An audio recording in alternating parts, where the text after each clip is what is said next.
We have the wonderful 2008 world champion, Mr. Rick Medium Sexy Pittman. How are you, sir? Doing all right. Doing all right. Doing all right. You have any involvement with Raw Deal going on right now at all? Or are you just done with that? Not right now. I stepped away. I did the after Comic Images ceased production. I won the first championship. Actually joined the Raw Deal Players Committee. I was the first president after Anti-God. Did that for a couple of years, and then finally just retired from it. Stepped away. So you not touched any Raw Deal of any kind? No, aside from the occasional Facebook group where someone mentions, "Oh, I have these classic decks," and you're like, let me show you what a classic deck looks like, buddy. Right.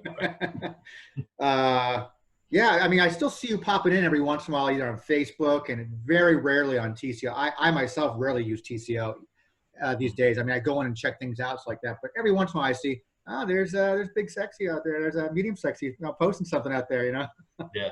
He's still around. Because I know you've got your MMA thing going on right now, right? Your card game. Yes. I mean, you've been developing that for a long time.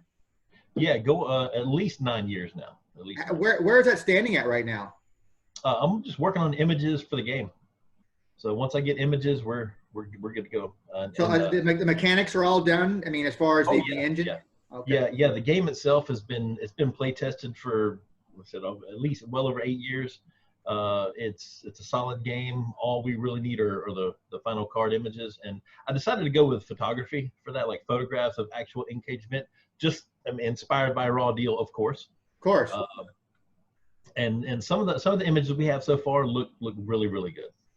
Now, because you're taking the pictures like that, then you own the rights, is what you're saying. Right. Exactly. And I'm sure that you get permission from the actual fighters themselves to take those pictures, or the organization. Yeah. I'm actually the official photographer for New Line Cage Fighting, based here out of West Virginia. And what we do is we also have the fighters sign basically a model release form, so I can use those images commercially. Nice. Maybe when that stuff goes into production, I might have something new for VelaCards. I'm looking for something. Oh, it sounds good. I'll have to start, buying from you. It'd be fun. I seriously, I'm looking for something new. So I just picked up this indie wrestling card game from, I can't remember where they're from actually, but Ace, like something that they're called Ace. But it looks fun. Looks kind of cool. It's like that. I'm just looking for a new product. I got to find something new. Mm-hmm. So with before we even get into your 2008 run, I think it was at the time too, or was it afterward? Where did Raw Deal Planet come from? Where did it go? Okay, so yeah, this was before that. I owned a game store in South Georgia called Tradewinds Cards and Games. Started out in the town of Waycross, which was the thriving metropolis. Okay, it's really small, big railroad town though. So I had my store there for about 2 years. Ended up moving over to a larger town with a military base, Valdosta, Georgia, for the last 2 years. They had a Raw Deal scene. Okay, let me back up. When I first had my game store my first game store in Waycross, Georgia, one of my Magic players came in and said, "Hey, there's a game called Raw Deal. You really need to get some in. It's wrestling. It's fun. It's great." He said, "I'm not a big fan of wrestling. I don't watch wrestling, but the game is really good." At what point? What release was out at that time this conversation took place? It was right around Survivor Series 3. I know the first set I finally got in was Survivor Series 3. So I got some Survivor Series 3 starters and a box of boosters. And Survivor Series 3 had every single starter deck was different, which was great. No duplicates. So that was a great set to start Raw Deal. So I bought this Raw Deal product he was talking about, and it sat in my case for like 3 weeks. Nobody touched it. Nobody looked at it. And then he comes in and we're playing Magic. He says, "Man, I'm telling you, you need to get some Raw Deal." I'm like, "Oh, I've got some up in the case." He said, "Well, everybody go buy a deck. It's fun. You won't regret it." So like 6 of us went up and bought a deck. He went out to his car. He had a Road Dog deck, which was a booster superstar only at the time. So he comes in and we played without the Backlash deck because he had his Backlash deck. So we just played starters. And I hadn't watched wrestling since I was a child, so I had no idea who any of these guys are. I mean, I knew who Hulk Hogan was, but a lot of these newer ones, I didn't know who they were. Come on, you knew who Stone Cold was and The Rock. Come on, you knew those guys. Not really. Wow. I mean, it had been that long since I'd Wow. watched. Talk about deep south. I mean, even Big Papa Pump, I didn't know he was part of the Steiner Brothers until I started playing Raw Deal. Yeah. So we played, and my first starter deck was Edge, the Survivor Series 3 starter deck. And well, they didn't have starter decks for SS3. They had Rumble packs. Oh, Rumble packs, yes. Yes, that gave you pretty much all of their non-ultra rare stuff. No. Oh, I'm sorry. No, I'm thinking Survivor Series 2. Oh, okay. Thank God. Survivor Series 2. Yeah. Okay. Yeah, Survivor Series 2. Yeah. That was the first set. So yeah, it was Survivor Series 2. I'm sorry. So yeah, well, basically, I had an Edge starter deck, and I didn't know who this guy was. I'm thinking, this dude's got long hair. He looks pretty cool. I'll try this deck. I didn't know what it was about. So this guy's playing a Road Dogg deck, fully fleshed out, tuned booster superstar. And now we're not using backlash decks because that wouldn't be fair. I don't have one. Yeah, you don't have one. Yeah, so it just so happened I beat the hell out of this dude. It was sheer luck. Like he'd throw a running lariat. This is your first game playing? Yeah, my very first game. He'd throw a running lariat. I'm like, well, I got to take the damage. Flip over, step aside on one. Okay, cool, my turn. I'll throw a double under takedown. He's like, okay, nothing. He's like, all right, I'll and he'd flip over. He'd spin like two step asides and then take all the damage, and then I'd hit him with a strike, and he'd flip over a couple of escape moves. It's just the cards just real lucky. Fell in my favor. Real lucky. Nothing but luck. And at the end, he's like, okay, all right. Well, now let's go back to Magic. But the rest of us, we were hooked. And this is fun. I can win almost every game now. It's awesome. Hey, I legit stopped playing Magic. I owned a game store, and I stepped back from Magic for a while, and I went full-fledged in a Raw Deal. And so my store, at one point, we had somebody called down to see if there were any Yu-Gi-Oh players in the store, and I said, hold on a second, let me do a quick count. I walked around. I said, we have 17 people in the store right now. 16 of us are playing Raw Deal. I said, the other guy he has a watching you play Raw Deal. yeah, he has it. I said, we got one guy down here that has a Yu-Gi-Oh deck. Actually, a couple of the Raw Deal players also had their Yu-Gi-Oh decks with them. But yeah, Raw Deal was the biggest thing in my store for a long time. So at the height of the game, when people started realizing that you were carrying Raw Deal and had a good scene, how many players were coming to play at your store? Oh, anywhere from like 16 to 20, and that was on a regular basis. That was every week. It seems to be something that's it seems to be when I talk to people about this, it seems to be like a trend that people go like, Magic had its player base and Yu-Gi-Oh has its player base. And if you get 10 to 15 people in there, that was a really good showing for these guys. But Raw Deal, when it's in its heyday, always seem to have a consistent 15, 17, 20, 25 people all the time. Yeah. And my store was located in Valdosta, Georgia, which is 4 hours south of Atlanta and 4 hours north of Orlando. There were 2 game stores in the Atlanta area, metro Atlanta area. And my team, myself and my teammates that we always played with, we would once a month we would either go to Atlanta and play in one of the stores up there, or we'd go down to Orlando and play down there. And I've never lost a Raw Deal tournament in Atlanta.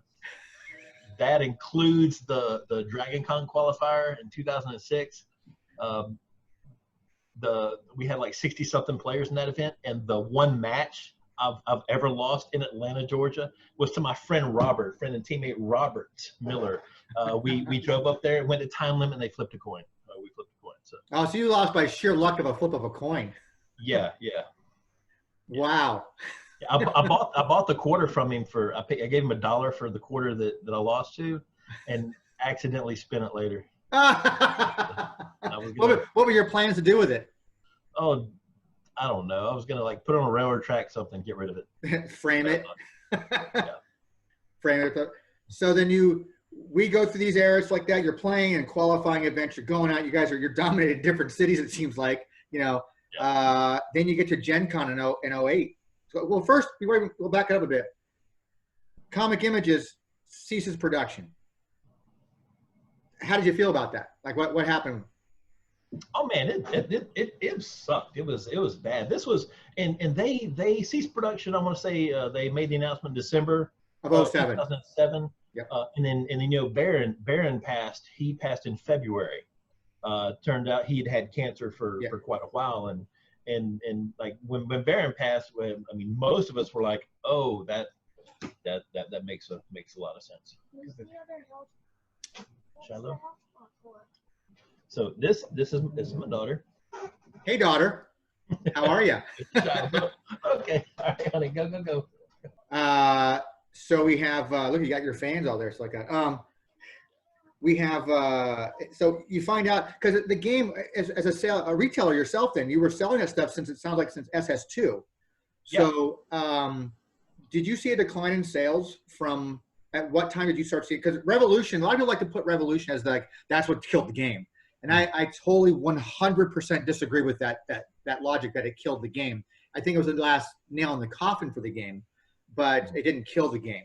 Was there as a retailer, did you see a decline in sales? And at what point did you start seeing that decline? Well, at one point, when I had Raw Deal Planet, at one point I was probably the only like big online retailer for the game. When Comic Images ceased production, it did slow down a little bit. But again, by that time, I was doing stuff out of my home. My game store, I went ahead and I went through divorce. I closed my store, but I was still. I mean, again, that kind of let me focus on nothing but Raw Deal. So I still did fairly decent online sales. Was Raw Deal Planet originally? Because that's kind of where you and I started talking back when you had Raw Deal. You gave me some access to the site to do some, and I was kind of confused by how it was working. It's like that, and it never came about because I was doing when I started doing the backstage autograph session cards, and because I was getting so many talent to do that, and we wanted to feature that on your site for a Raw Deal Planet. Like, here's all the different types of prize cards you can get in the virtual format, and so you had Raw Deal Planet before the game ceased production. Yeah. And was that your online source to sell? Yeah. RawDealPlanet.com was basically my online Raw Deal store. Now, and you remember a few times when TCO would go down, like the servers would go down for a couple weeks at a time. I did have some forums on the RawDealPlanet.com site that we would use as backups, just to like for tournament announcements, things like that. Sure. But what ended up happening with the sites? Like, what made it go away? Just time? Yeah. Time, and when I finally ended up retiring, I remember I reached out to Antigoth and to Brian Mitchell. I reached out to him and asked him. I said, "Hey, I'm going to go ahead and let the site go. If you want, I can just transfer domain registration over to you if you want to keep it up, because we had a lot of the files and a lot of downloads hosted on there. I went through bluehosting.com. Shameless plug for them. I still use them for my websites now. But yeah, he just wasn't interested. But it was cool while it lasted. I enjoyed it. I had someone make a really awesome page graphic for me, but yeah, it just got to be too much with everything. And it's very time consuming. Ends up becoming a labor of love. Yeah, and that labor of love doesn't pay the bills. Definitely. I'm well aware of that. So what happened to all the files and stuff like that were on Raw Deal Planet? They were backed up.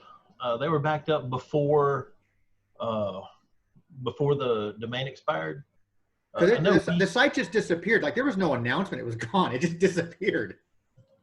I thought I made some announcements. I don't remember it. I mean, I remember at the time, when is it? I'm trying to remember when this was taking place. It was definitely after my AOL days. I was working at AOL. So I think I was just working at home. I was I was self-employed back then at 01, 02. So yeah, I had to be at that time. But I just remember It might have been an announcement on TCO, maybe. I just kind of remember one day like, oh, it's gone. What happened? Yeah. Because I was trying to get from you. You got, I think, didn't you get some signatures for the back to autograph? Like, didn't you get? Yeah. Jerry the King Lawler. I met him down in Jacksonville, Florida.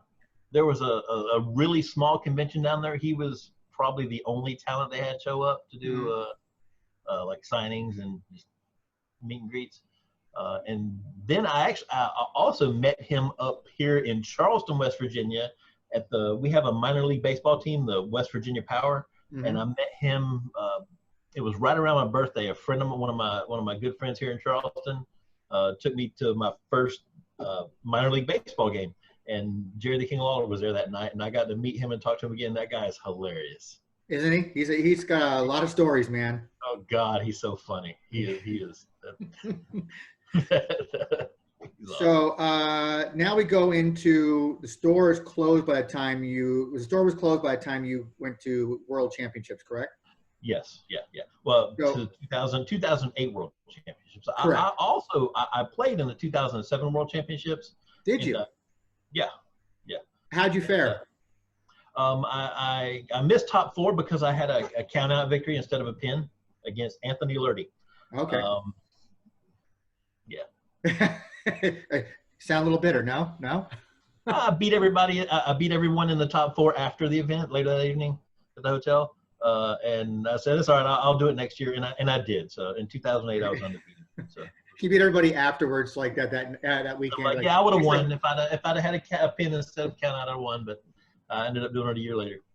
So the next year, Slaya, how did you prepare any differently for 2008 than you did 2007? I hadn't really played since Worlds 2007. The decks I'd used, because my store had closed at that time. So my store I closed my store 2002, 6. So yeah, so I closed my store in 06. Huh. I want to say, oh my God, man, I'm old. It's been a while. So weird. It's telling me, by the way, even though it's just you and I, we're supposed to have an unlimited time. It's telling me I have 9 minutes left like that. But I think what should probably happen here in a few minutes is probably have you like sign out, sign back in. Okay, yeah. That way we don't ruin the session. Because once the time comes, it's going to kick us both out. Yeah. Okay, keep going. I'm sorry. You know. So basically, when I went to the 2007 World Championships, I'm sorry. Yeah, when I went to the 2007 World Championships, like I said, I did really good. I did well. I want to say I played Piper and Kennedy for that one. I was running like a Joe Stimpak's version of Kennedy, which was really good. You see him talking about it on Facebook all the time. It's because it's a solid deck. Yeah. But yeah, and then a year later, I did a little. Actually, I played for a few more months after that, and then my local scene kind of died down. I would go to like other stores, and people would say, "I don't want to play. You're just gonna win." So yeah. It was hard. It was hard for me to find a match for anybody to play against me. So that kind of led to me just not really playing much. So I didn't have a whole lot of play testing going up to 2008, and when I went up there. I went up there, we were still doing you had to win a qualifier. So there were like 3 qualifiers every day up before World Championships on a Sunday. So 3 qualifiers on Thursday, 3 on Friday, 3 on Saturday. And I played in the first qualifier and won it. Played in the second qualifier, made top 2, and then dropped. So the first and the third could have a chance to qualify because there was no point in me winning another qualifier. But the second one I played in was Revolution. And again, I hadn't played any Revolution. So I said, so let me go ahead and play in this. I just qualified with the last tournament. Let me play in Revolution so I'll get some Raw Deal Revolution experience. And did great, dropped. And out of the guys that split a hotel room with me, one of them didn't make the qualifier. Didn't qualify for Worlds that year. But I helped everybody with their deck. It was, but yeah, 2008 Worlds. It was so much fun. We had a great group of guys there. Who ran that event that year? Antigoth, Brian Mitchell. Okay. He came down. He made the trip from Canada. Came down. Well, I mean, it's Gen Con. I mean, anybody in the gaming really is going to make that's your annual, Comic-Con weekend. Yeah. So it's like, how many, is it a lot of players were still playing at that time? I believe so. Yeah. I mean, we had a really good crowd. We had a really good crowd for 2008. Because previous years, it was the top 16 that would play in the World Championships. Yeah. So was that the same thing in 2008, top 16? Because later years it became, the numbers weren't as great, so it became like a more of an open forum. Like you could have 30 people if you wanted to, and you kind of had to narrow yourself down to your top 2, basically. Yeah. There wasn't a top 16. It's just, this is it. These are our 16 playing in World Championships. Right. So I'm wondering if that was the same case in 2008. I know 2008 we had a it was smaller than some of the events I held in my store previously. But again, we had a few people that had qualified the year before, like in the official qualifiers, they were automatically in the championships. But that was the year we just moved everything to Gen Con, and with the get your own ass rule there. Yeah. Rule. I remember that. Yeah. Yeah. But yeah, we had a couple of qualifiers, regional qualifiers, that tournament organizers held before then, and then we had because the numbers were, because we only had a handful of people that were qualified at that time, we went ahead and ran 9 qualifiers, like 3 Thursday, 3 Friday, 3 Saturday before the big event on Sunday. But 08 is the first year that had nothing to do with Comic Images, really. So there's people from 07 are probably qualifying for the 08 event. Did they have? They had some events after the 2007 championships where they had qualifying events, right? Yeah. What happened to those guys? Did those guys get automatic entries, or was your own ass there kind of thing? Those guys were qualified. We just said, hey, we're going to go ahead and hold a championship. We're going to do it at Gen Con because it's one of the largest gaming events of the year, and a lot of people go there anyway. They'd always had a good Raw Deal crowd back when Raw Deal was active with Comic Images. But yeah, we just said, if you're already qualified, we're going to hold a Worlds. You're still in. Come on down. And then we had 9 more qualifiers. If one of those qualifying people didn't show up, did they all show up? The qualifiers, did they all show up as far as the ones prior? That I'm not sure. I said they didn't show up, and you got to fill that spot with somebody. Right. Well, I can't even remember how many people we had for it. I'm gonna have to go back and see if I can find any reports that Antigoth put up. Yeah, those will be on TCO, because that's again, nothing is going to be on Comic Images site. When I had James on, the 06 champions like that, I was able to find a really good write-up that he did about his experience for his run. So it gave me a lot of insight to the games that he had, the people who were playing. So whereas with yours, I had to kind of dig through TCO to find something. And I had a hard time finding stuff. Yeah. Well, the TCO website, they actually they moved to a different server. They did a complete rebuild. So some of the stuff they were able to back up. And some stuff got lost. I remember some stuff got lost. Some of it just got lost. Yeah. Yeah. So which deck did you bring with you to 2008? 2008 World Championships. We actually had 5 formats for that event, for the main event, and each round was 2 out of 3. No, I'm sorry. For the Swiss, we did, I want to say 5 rounds of Swiss. You get to 2008, you're at the championships over at Gen Con. There's 5 formats you said they were offering that year, right? That's unusual. Yeah. We had we had to bring 5 different decks: Classic, All Access, which included the Revolution, Revolution itself, Afterburn, which I want to say didn't allow, like, for certain sets. It had a bunch of certain cards, like sets built before, that you weren't allowed, just like that. Pretty much anything from SS3 forward, I thought. Yeah. That sounds right. And you guys had a tornado tag format as well? Yeah, tornado tag. They had us bring a tornado tag deck. Wow. So 2 superstars active at the same time, and you use both abilities. That's crazy. And with 1 60-card deck.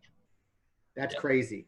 So how does that work then with 5 formats? So like before you play X amount of rounds of Classic, then you play X amount of rounds of All Access, because this was before there was Yeah. and Revolution. Now you have Revolution, you have All Access, you have Classic, then you have After. Oh, then they have Afterburn. I'm sorry about as well. So they had 3 different formats before.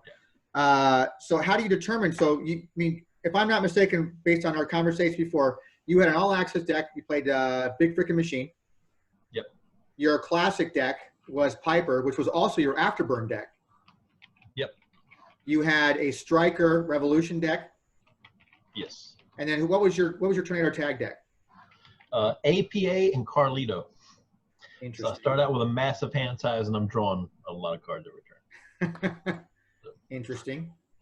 But you didn't have to play any Tornado Tag in any formatting for Worlds that year, correct? Right. Because in the single elimination portion of it, in the top 4, each player chose a format not to play, and then we would go a 2 out of 3 for the other 2. Gotcha. The other three formats, yeah.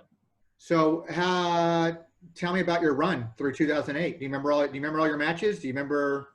I don't remember all the matches. I remember the only one that went to game 3 was the finals against Andre Segarra. So the finals against Dre, and we went to game 3. So in the finals, who did you face in the finals? What player? In the finals, Dre played. I know he played Carlito. No, the player's name was who? Oh, Andre Segarra. Okay, gotcha. Yeah, Andre Segarra. Yeah.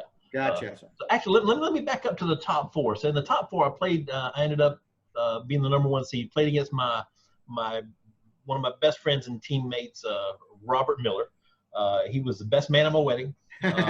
So I played against him in the top 4. Game 1, I played Piper. It was a classic, so I played Piper. And then game 2, it was All Access. So he said, let's not play Revolution. I said, let's not play Tornado Tag. Tornado Tag was I don't want to play it for the day. Gotcha. So he said, we're not playing Revolution. We're not playing Tornado Tag. No. He said Afterburn because Piper was my Afterburn. He just didn't want to play against Piper. So I said no Tornado Tag. He said no Afterburn. Game 1 we played Classics. I played my Piper. I can't remember who he played. I beat him, and then game 2 was All Access, and that's who he was. He was playing Piper for All Access. So I took my deck, made the 4-card switch to make it Afterburn legal, handed the deck I just beat him with, handed it to him, and then I played Big Freaking Machine and won on the first turn. That's no fun. It's crazy because the only deck that I knew my Piper could not beat was my All Access BFM, and so we didn't go to game 3. So we played 2 games, and then that put me in the finals against Dre. Gotcha. And that went to a full 3 games. Yeah, that went to the full 3 game. So first game, win or lose? First game on 1. The second game. And what matchup was that? Oh Lord, let me see. You guys in your championship runs can't remember your game. Oh no, the first game he won. That was my first loss on the day, and I was shook. I was like, oh Lord. Yeah, he's got you against the ropes now.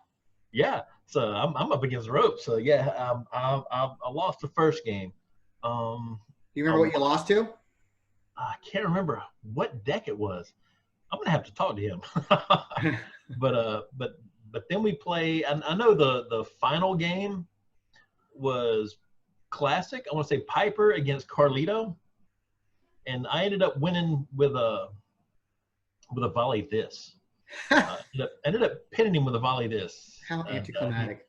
And he I talk so much shit about it. Once in a while, I'll just say, "Hey, man," and he's like, "What's your favorite card?" And I'm like, "Volley this." I mean, yeah. I ended up winning with a volley this. It was close. It was a close series. It was one of the best series I'd played in the So that was match number 3 that you won with Wally that secured your championship. What was the one that you needed at the must-win situation that you game 2? Game 2. So because you're already down 0-1. Yeah.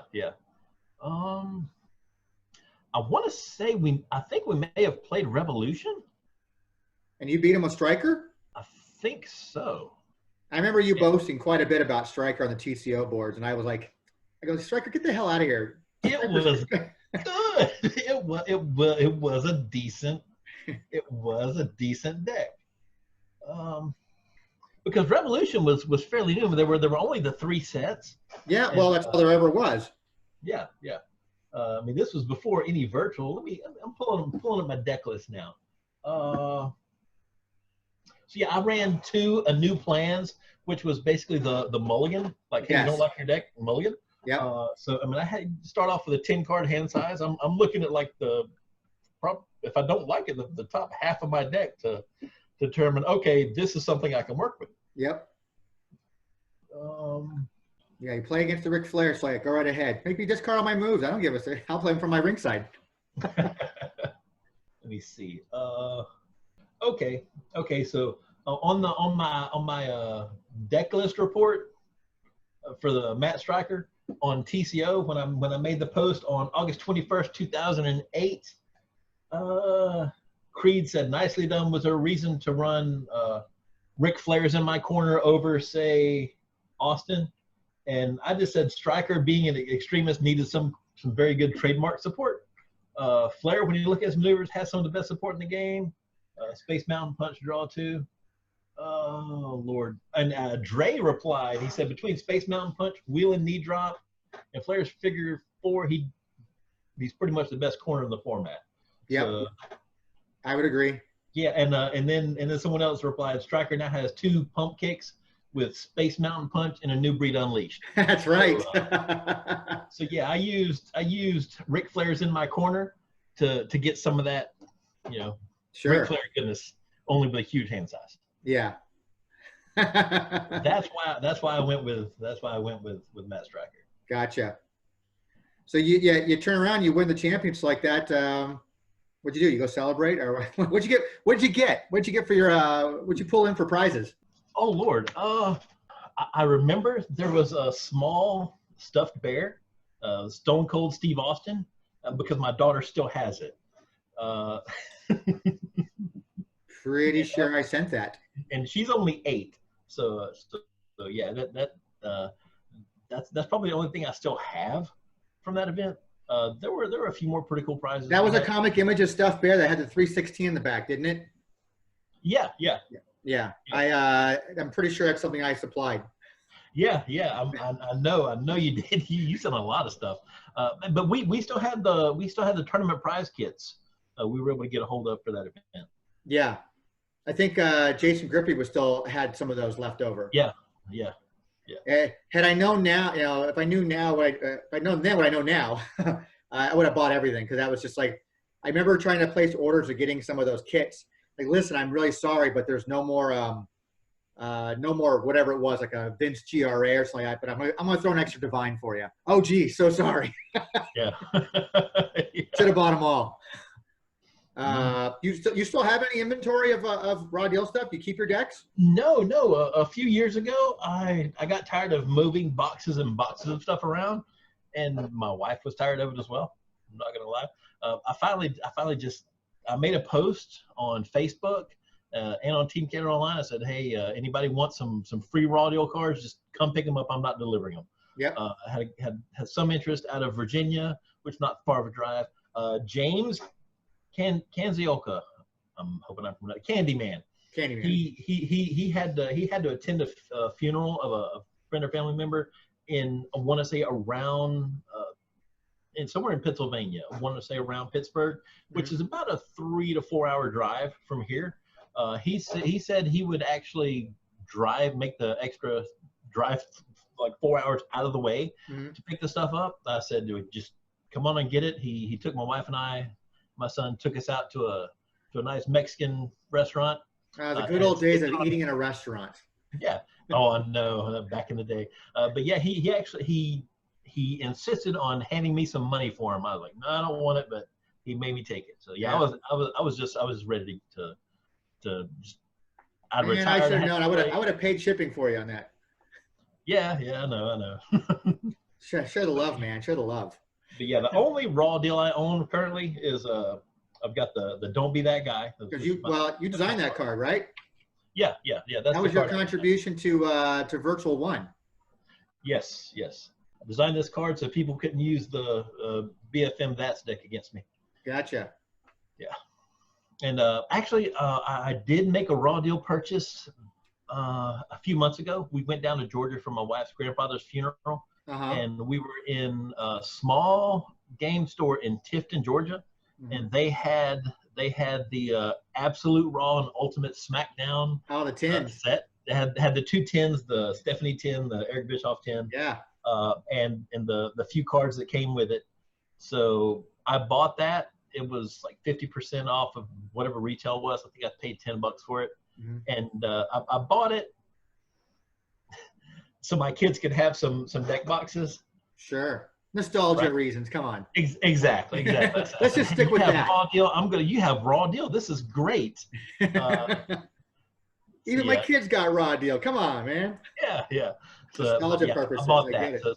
So I still have the pack of cards sealed somewhere. Where they're at, but I still have them sealed. My daughter keeps her Pokemon cards in the Stephanie tin. You don't even have like any of your ultra rare stuff at all, or any of your decks that you built from that then, or is that all gone? No. See, I lived in South Georgia at the time, and when we moved from Georgia up to West Virginia, somehow all of my ultra rares that weren't in decks got lost. So all my ultra rares vanished. So yeah, I picked up a couple after the move, but I mean, raw deal had been out of print for a while. Yeah. But yeah, when I got rid of everything, I pretty much got rid of everything. So we're done with the championship run. There's no more to play. We don't even know what the future is going to be like for raw deal. But then we start doing virtual stuff. Were you on the committee in the beginning, or did you jump in after because you won Worlds? Honestly, I can't remember. I know when Brian Antigoth, when he finally made the decision to step down as a president, and I know I was definitely interested. That's when I said, hey, I'd like to do it. And what made you want to decide to be part of the development team? I mean, I'm still raw deal. I mean, raw deal is a good game. It's still a great game. Still stands up. Once in a great while, I'll find someone with a starter deck and sit down and play it. It's been a couple of years at this point, but yeah, just the nostalgia. And I mentioned when I first learned how to play raw deal, I didn't watch wrestling. I wasn't a wrestling fan. I mean, before I started playing raw deal, Triple H could have broken my house, beaten my old lady, kicked my kid, and stole all my stuff, and left a note that said Triple H did this, and I wouldn't be able to pick him out of a lineup. I'd be like, well, it doesn't look like that big dude, because I'll take one of these other guys. I don't know. So if not for raw deal, I wouldn't know who these people are, really. And the last time I tried to watch wrestling, I'm lost again. I am once again lost. I don't know who these people are. You and me both. Bobby Lashley's an MMA fighter. I root for him. Yep. But yeah, raw deal was just great, and I wanted to help it keep going. Well, as a person who wasn't obviously a fan of wrestling at the time, you didn't know anybody like that. I mean, what about it became appealing to you then? Yeah. Raw, as opposed to playing other games, because you were a Magic player, and now you come in and you start playing raw deal. What about raw deal is so different from Magic that makes it, funner? It was just the game engine. Like seriously, I'd said before, telling people about the game, I said, listen, you could, if you took the raw deal game engine and made it into a game about the Smurfs, I would be the first in line to buy a box, hoping to get a hot pack with a Jokey Smurfs Smurf box, just because the game engine was just so revolutionary at the time. Yeah. I mean, fortitude, you earn fortitude by doing damage. So the more successful you are, the bigger stuff you can do. And it was great. I just loved the engine. Now, I started watching wrestling more because of raw deal. I mean, friends come over to the house, we put some wrestling on in the background. I watched a couple WrestleManias. I mean, aside from the ones I attended in person, we actually rented a pay-per-view one year and couldn't help it. In the middle of a match, I'm like, wait, that's his fifth fifth running lariat. He's cheating. He's cheating. He's only allowed to do 3 max. Exactly. You can only do the same maneuver 3 times, otherwise you're a cheater. What WrestleMania was it where Rey Mysterio came out and then the arena went dark, and then you have Kane pop up behind him and just squashed him? I was like, hey, look, he's playing my BFM deck. He's playing He first turned him with my BFM deck. And that's the wonderful thing about the game itself. When I've talked about other people before, is it's just beyond talking to other Yu-Gi-Oh people and other Magic people. You talk about fantasy stuff or whatever. I don't know those games, so there's only so much you can talk about in that world. Whereas wrestling has such a deep history that you have people who are fans of the product itself of wrestling.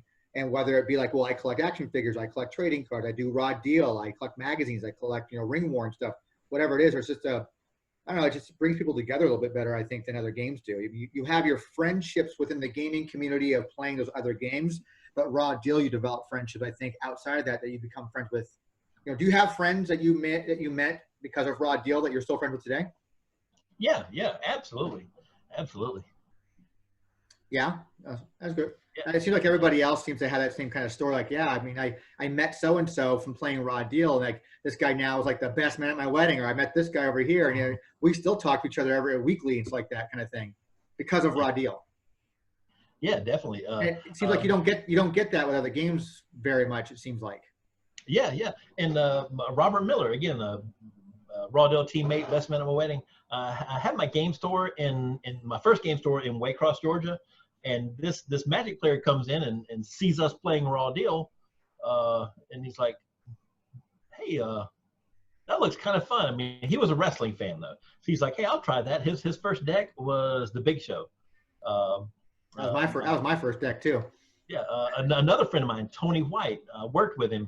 His first deck was Big Papa Pump. So jokingly, medium sexy. We had medium sexy, medium Papa Pump, and the medium show. So all three. I was going to ask you about that. What's with the name Medium Sexy, man? What's up with that? So my second wife was 13 years older than I was. Had a grown son. He was like 23 years old at the time. 6'4", big dude, huge wrestling fan. Again, got in a raw deal with me. We go to sign up on TCO, Team Canada Online, biggest raw deal forum at the time. The raw deal place to go online. So we're signing up for it, and it says create a username, create a nickname. I'm like, what the hell kind of nickname should I come up with? I don't know anything. I mean, so I look over at him, and he's wearing a Kevin Nash shirt. He's got Kevin Nash over here. It says Big Sexy Kevin Nash at the bottom. I look over, I'm like, well, I'm not 6'10", but let's see if medium sex is available. And and to this day, I can walk into a convention and someone will yell from across the convention floor, medium sexy. I'm like, oh Lord. Hey, how's it going? And my wife calls me a micro celebrity because there are people in the world that, despite the game having not been published by the official publisher in like 12 years, people still recognize me. Hey man, are you still playing? Well, no, there's no local scene. I years ago retired. I tell them about my game, but yeah, I mean, still people. I mean, I'm again, my friend Robert. I met him through Raw Deal, and you and I met through Raw Deal. Yeah, absolutely. I think this is my first face-to-face with you. I think we spoke on the phone once. Yeah. But that's about it. So these are a lot of new people that I know of because of Raw Deal, but that I'm kind of getting to meet now for the first time. So, trying to provide some content out there for nostalgia reasons for people. People seem to like it, talking about it. I thought it'd be cool to have a champion series where we talk to people who in their runs. So everybody has a different approach. Almost like your approach is so much different than talking to Scott Hewlett or to James Candyman, as you call him. I mean, James treated it very like a sports fan, like a high class sports guy. Like he's like, I'm going to go in. Like I came in this year, I failed. I'm learning from those mistakes. I'm coming in next year. I'm training all year. I got myself a new instructor. I got new equipment. I mean, he just went in like an athlete. And so did Scott. Scott, same thing. Like, I'm training. Oh, I'm just gonna train. You was like, fuck it. Like, I'm just gonna take some time off, and then I'll come back and play next year. And you come back and you win. Like, it's like nothing. No, what was hilarious to me is I hadn't played in a long time, like at least 8 months. I hadn't played in 8 months, and then I'm at the 2008 championships. I'm playing my Piper deck in the first qualifier, and like round 3, I'm just like, I'm drawing a card. I'm like, damn, this deck's amazing. I made it. I created the deck. I'm like, wow, this deck's good. Had you not played it before that? What's that? You hadn't played it before that, before Worlds? Oh, yeah. I mean, I played it the year before in Worlds, but I hadn't played Raw Deal in so long, I forgot just how good my deck was. So at one point, I'm like, wow, this deck is just really good. I mean, not only just controlling like Roddy Piper, my version of Piper controlled the pre-match phase. And back when Raw Deal was active, when a new set was spoiled, I would print out all the pre-match cards, and I would look at them individually. I'd take the list to work with me, and on my break, I'd mark through. Okay, if this card hits the table, I don't care about it. It doesn't affect the game. That's fine. I'd circle cards. This is a card I need to blank or get rid of. And then I'd narrow it down like the 4 or 5 pre-match cards that actually mattered. So, and when people would play against the Piper deck, they would play cards like, hey, this gives me +1 pre-match card, +2 pre-match cards, and I would wait until the right time. I seriously had the pre-match solved, but because I knew when a new set came out, I knew what what could stay and what to blank. And then when the pre-match cleared, they may have 3 or 4 cards out, but they didn't have a huge effect on the game. And then the deck itself was solid enough. I didn't rely on my pre-match because I had a really solid 60-card arsenal. And now all I have to do is stop your pre-match, because so many people were building their deck around their backlash. Correct. Yeah. So if your backlash was messed up, you just had to good luck. And my 60-card deck I felt was better. But yeah, so I mean, I was able to go that long without testing because I did so much testing beforehand. So then here I am. I take about 8 months off, and then I get back in Worlds, and I'm like, man, this deck's good. I totally envision you like. I envision you walking into 2008, kind of like, oh hey, Rick's back for another shot at 2008. Here we go. You come in your first game, you're like, hold on a second. All right, gotta clean it off. Let's play. That's about how it was. That is just about how it was. I had my friend Robert build the decks for me, because I wouldn't have to go through my cards and do all that sorting. There were a couple of decks I'm like, hey man, just put this together. He said, well, send me a list, and I literally said, just copy it from last year's Worlds. It's the same deck. He says no changes. It doesn't need any changes. It's a good deck. Because we didn't have. I mean, everything was still the same from 07 to 08 because Virtual hadn't come out yet. Right. So there was no changes. Yeah. And so that's a perfect example of it ain't broke, why fix it kind of thing right there. Exactly. Because when Virtual came out, that changed the dynamic of everything.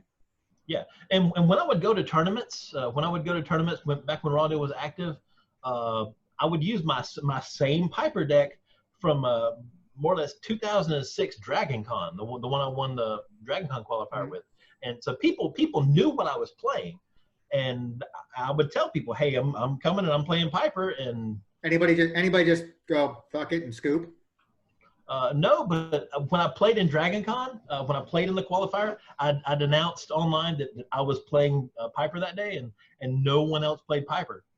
Wow. No one else played Piper. They didn't want to try to have a better record and get it on fight through the diversity rule. Gotcha.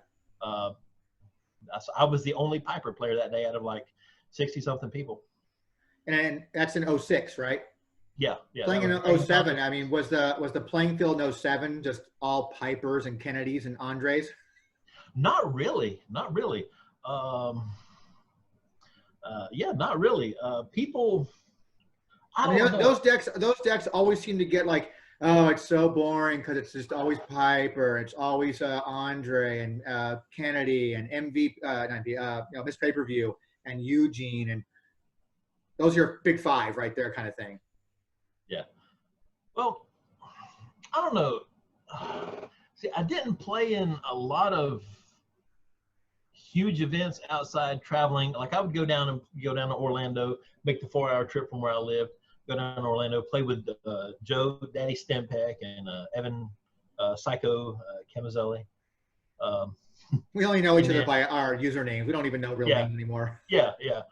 And then I would go up to Atlanta, and it's a funny story about Atlanta. They had 2 game stores that were playing Raw Deal at the time, and me and my team made them quit. They just quit Raw Deal because every time we'd go up, we'd win.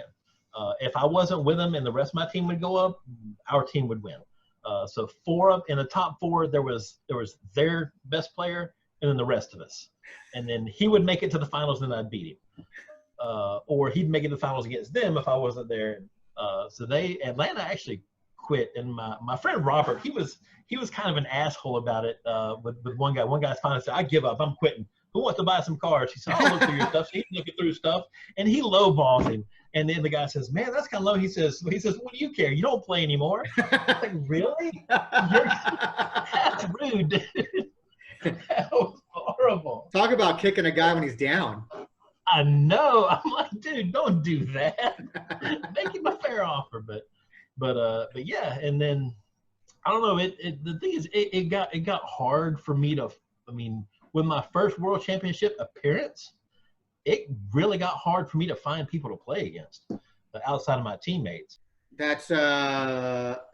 That becomes a problem like that because there's a whole different topic I'm going to be talking about. I think probably with Creed, hopefully, and maybe Nate about because the guys who were always the best players, they always won the best stuff. So those best players just kept getting better because they had all the best stuff. And so that became a problem with the prize support, I think. So, yeah, I can see that where people just kind of just like, you know what? I don't want to play anymore. It's like, what's the point in playing? I'm never going to win anything because these guys are always – they're always the best, and they get the better cards, and I can't even compete with that unless I buy in the secondary market. Yeah. So it just it seems like what your kind of experience was. It's like, you know, I'm going to kick your ass every time. Yeah. Well, you know, I actually won my 4th Divine Intervention before I ever put it in a deck. Because I when I first saw the card, I said, this is a good card, but if it's working, it means I'm taking damage, and I don't want to take damage because that means I'm losing. Yeah. So I actually owned 4 before I finally said, you know, I'm going to put this in a deck, and yeah, it saved me a couple of times, but yeah, I mean, exactly right. I mean, I would go up to Atlanta, and Troy Red, he was the #1 ranked player in Georgia when I started Raw Deal, and then I actually passed him after the Dragon Con event. My ranking in Georgia went up finally, so I was the #1 ranked player in Georgia at the time. But I remember once I showed up at the shop up there in Georgia near Atlanta, and I walk in and he says, "Oh Jesus, man!" I'm like, "What is it?" He said, "I needed a divine intervention, and now you're here." I'm like, well, that's the spirit. But yeah, I mean, like you say, I mean, people really needed those prize cards, and the best player is gonna keep winning it. And yeah. Well, also being a shop owner doesn't help either. So. Yeah. Which is, and that's the thing. That's why I went to these other. That's why I went to these other stores because you know I kind of like prize cards too. And if you're the store owner and you keep winning your own prizes, no, that's not good. I mean, any tournament I won in my store, second through third shared the payout. Gotcha. Payout winning them. Yeah, there's nothing for it, and for you, it's your store. I mean. Yeah. So before we wrap up here, I'm assuming you knew or met Baron. Yes, I met him. I met him at a couple of events. After the set with Piper, Jake the Snake Roberts. After that came out, sure. I went up to. I want to say it was Wizard World. Yeah. I want to say it was Wizard World East. I want to say it was Philly. I played in the qualifier. I want to say I did okay. I think I made top 8 that year. The next day on Sunday, we had a small tournament on Sunday. Oh Lord! But Baron was playing like pickup matches in between rounds. So I I got to sit down and play against Baron. He said, "Who are you playing?" I'm like, "Oh, I'm playing my Piper deck." He says, "Okay." So he pulls out Jake the Snake Roberts. He says, "Yeah, I don't." He says, "This hasn't lost a Piper." About 5 turns later, he scoops. He says, "Okay, let's. That's you got me. I can." All right. And then I was paired against Andrew Trebbing the next round. And then a few minutes later, I come back and, okay, I won. He's like, "What? You won?" I'm like, "Yeah, I won." But yeah, it was great to be able to humble Baron. Oh yeah, my Jake the Snake Roberts hasn't lost. But yeah, I liked him. He was a cool guy. He was really good. Yeah, everybody who's from that time frame who met Baron seems to have a cool story about Baron. I do plan on doing a segment with some people that to talk about Baron. I think it's absolutely 100% needs to be done. We did one already. We did because when I was in California, we used to run an event called the Adam Kreitz Memorial Tournament for Adam Kreitz, and he was a huge influence on the game. I think beyond the SoCal area, and we really talked a lot about him and the kind of effect he had on the game itself. But I'd love to have one where we talk about Baron as well. It just seems it's a no-brainer to talk about it. Mm-hmm. That's really cool, though, man. So, when is your game coming out? Do you have any like an ETA when it's coming out? I mean, we talk about it's been 9 years since you've been doing this thing. So yeah. So again, I mentioned in the last segment I upgraded my camera equipment. I believe before we started, I upgraded my camera equipment. I spent $3,000, a little over $3,000 now.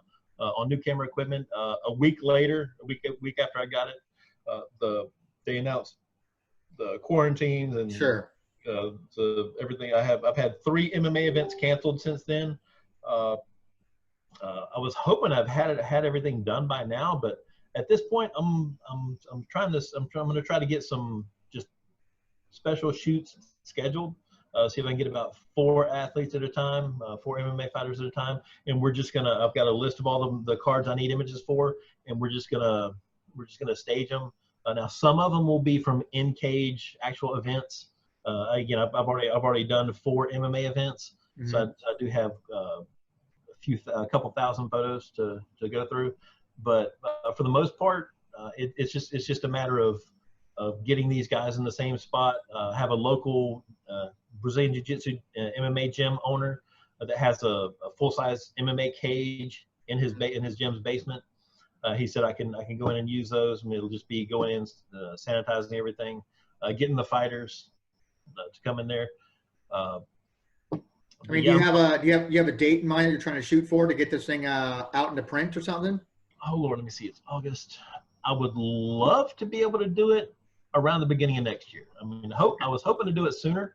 I was hoping to already have everything done, but again, this pandemic hit, and it's just throwing all kind of time frames out of whack. Yeah, of course. Yeah. Well, my main bread and butter business. I just got my final announcement this morning of a canceled event I was supposed to do over in the UK, and I had Kurt Angle booked for an event over there, and as a matter of fact, I got to text him and let him know that it officially got canceled till 2021. So that was the last thing I had in the book. So I knew back in late March, early May, I just kind of wrote off the year. Speaking of COVID, I just got traffic light, 14 minutes to get there. Okay, cool. I got to do my COVID testing today. Oh yeah. Yeah, but it's a pleasure having you on, Sir Sly. It's been a while since you and I spoke.